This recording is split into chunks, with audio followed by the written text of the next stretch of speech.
Educational video पाहण्यासाठी subscribe करा आणि बेल आयकॉनला क्लिक करायला विसरू नका। नाउ अब और एक चीज जिसमें जो हमें देखनी है that is pi diagram. Okay, अब पाई डायग्राम का एक एग्जांपल लेते हैं। मान लेते हैं हमारे पास 200 लोगों की क्रिकेट टीम है, तो ओके अब मेरे पास टोटल 200 कितने स्टूडेंट्स हैं। Okay, out of with those 200 students मुझे कुछ इस तरीके का डिस्ट्रीब्यूशन गिवन है।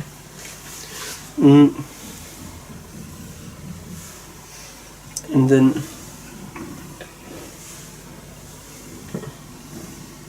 ओके अज्यूम ओके कि ये उस तरीके से है। अलग अलग colour you can give it if you want. You need to draw it with a D. Okay, अब डी में बनाना है तो इसके एंगल्स कुछ होंगे ऑब्वियसली। तो ये है कि अब सबसे पहले गिवन है कि 37% जो है दे प्ले क्रिकेट। ओके, अब 25% जो है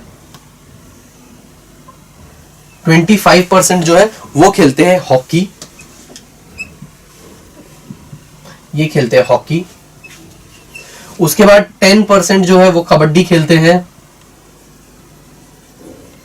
एंड देन वी हैव 13% इन खो खो।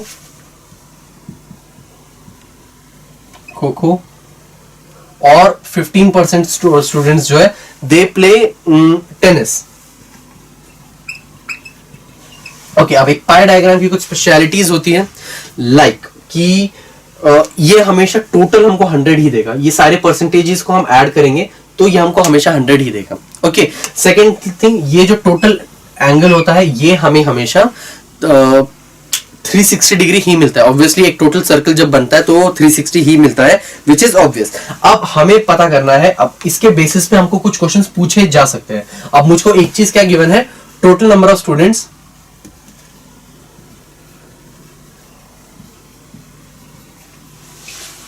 कितने हुए 200। ओके, सो 200 है मेरे पास total number of students. What if I am asked find the value of find the number of students that play cricket. अब मुझसे पूछा गया कि कितने पर लोग क्रिकेट खेलते हैं वो मुझे बताओ। So how many, what is the percentage of the students that play cricket? 37%। So 37% of 200 students, ये कितना हो जाएगा? That will be equal to 37 upon 100 into 200 which will be equal to 74। So 74 students जो है that will play cricket. Same way अगर मुझे hockey का पता करना हो, सो 25% ऑफ 200, ये कितना हो जाएगा? 25 upon 100 into 200 which will be equal to, ये कितना हो जाएगा? 50%। सो 50 स्टूडेंट्स होंगे इसके अंदर। अब और अगर मैं देखूं तो 10% अगर मैं कबड्डी बोलूं, सो 10% ऑफ 200 कितना होता है? That is 10 upon 100 into 200 which will be equal to 20। So 20 students जो है वो खेलते हैं which is the game kabaddi.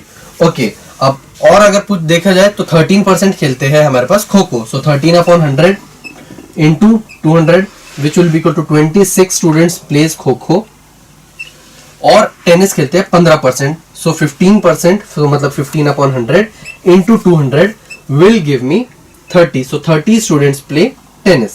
सो इस तरीके से जो गिवन होता है उसके बेसिस पे हम कितने भी फाइंड आउट कर सकते हैं कि कितने हमने इसमें फाइंड आउट किया कौन सा स्टूडेंट कौन सा गेम खेल रहा है। अब फिगर इसके बेसिस पे हमें कई क्वेश्चंस पूछे जा सकते हैं। For example, which game is liked the most? Obviously जिसमें सबसे ज्यादा स्टूडेंट्स होंगे उसको सबसे ज्यादा लोग लाइक कर रहे होंगे, so which is cricket. Next is what percentage of student like kho kho? So obviously कितने? 13%। What is the number of students that like kho kho? वो में हम निकाल चुके हैं। 13% मतलब कि 26 स्टूडेंट्स। नेक्स्ट हमसे पूछा गया कि can be obtained. Okay, so these are the types of questions that can be obtained from pie diagram at a glimpse. तो कुछ इस टाइप के क्वेश्चंस हमसे पूछे जा सकते हैं पाई डायग्राम के थ्रू। देखते हैं एक question that is already given in your text book. Let's see how can we solve it. अब इसी तरीके से पाई डायग्राम पे बेसिकली हमें क्लास की जरूरत नहीं पड़ती है। All we need is frequency, कि कितने नंबर ऑफ पीपल या कितने नंबर ऑफ जो लोग है वो लोग या स्टूडेंट्स है या फिर ऑडियंस है वो एक पर्टिकुलर काम कर रही है। All we need to focus in the frequency, not on the class. ठीक है, कितने किस रेंज में किया है उससे हमें पाई डायग्राम के अंदर फर्क नहीं पड़ता है, कितने लोगों ने वो स्पेसिफिक चीज की है उससे हमें फर्क पड़ता है। अब एक क्वेश्चन देखते हैं। As reduced from a survey the classification of skilled worker are as shown in pie diagram. Okay, अब हमें एक पाई डायग्राम गिवन है और हमको क्लासिफिकेशन गिवन है कि स्किल्ड वर्कर कितना होने वाला है। If the number of worker in the production sector is 1400, answer the following question. Okay, अब अलग अलग सेक्टर्स हमको गिवन है।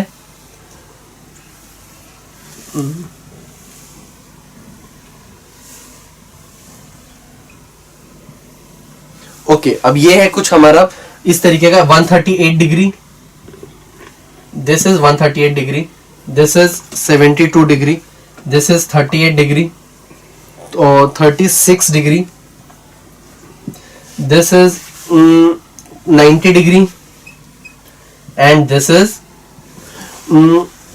24 degree। अब हमें अलग अलग जगहों पे गिवन है कि कौन सा कहां पे एक सर्वे के अकॉर्डिंगली किस सेक्टर में कितने काम कर रहे हैं, उसके हमको एंगल्स गिवन है कि जब पाई डायग्राम बनाया गया। So this is the amount of people जो इतना एंगल मेक कर रहे हैं हमारे पाई डायग्राम के अंदर। सो ये है 72% लोग हैं कंस्ट्रक्शन में, 36% लोग हैं होटल में, होटलिंग में, 90% लोग हैं प्रोडक्शन में, एंड देन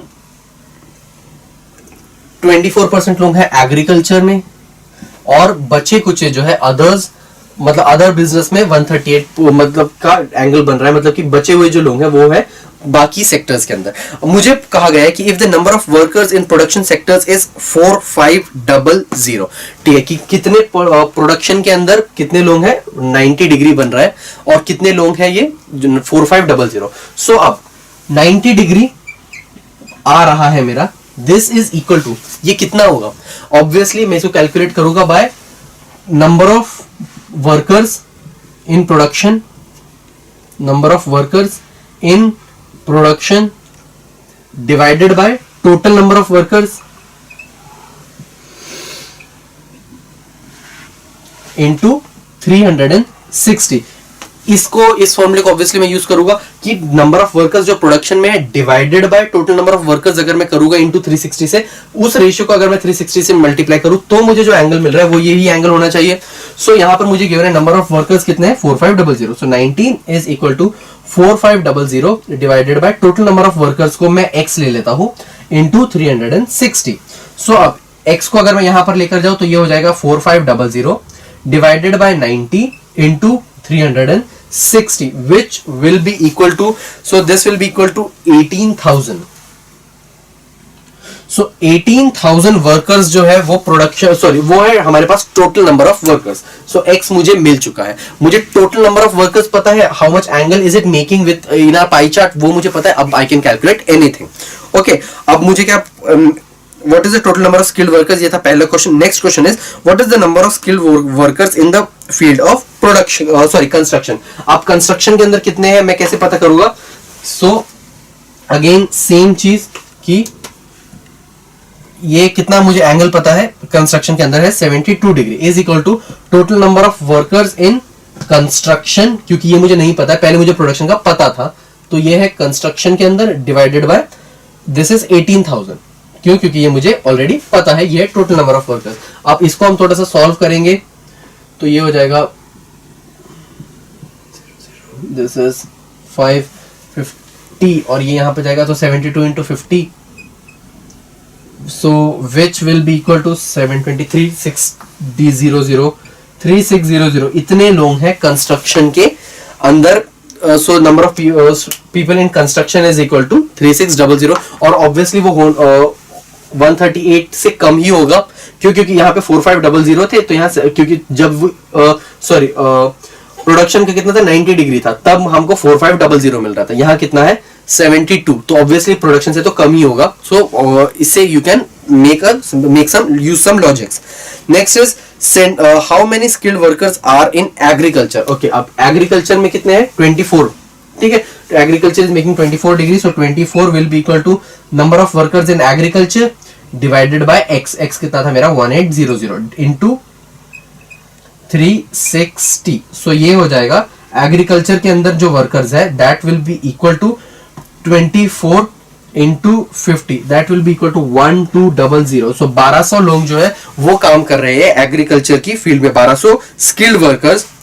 नेक्स्ट है हमारे पास, next question is find difference between number of workers in the field of production and construction. ठीक है, अब नंबर ऑफ प्रोडक्शन और कंस्ट्रक्शन के बीच का अगर मैं डिफरेंस पता करूं तो यहाँ पे कितना था मुझे ऑलरेडी पता है. प्रोडक्शन के अंदर है 4500, प्रोडक्शन में कितने हैं 4500, कंस्ट्रक्शन में कितने हैं हमने अभी कैलकुलेट किया था, आया था 3600.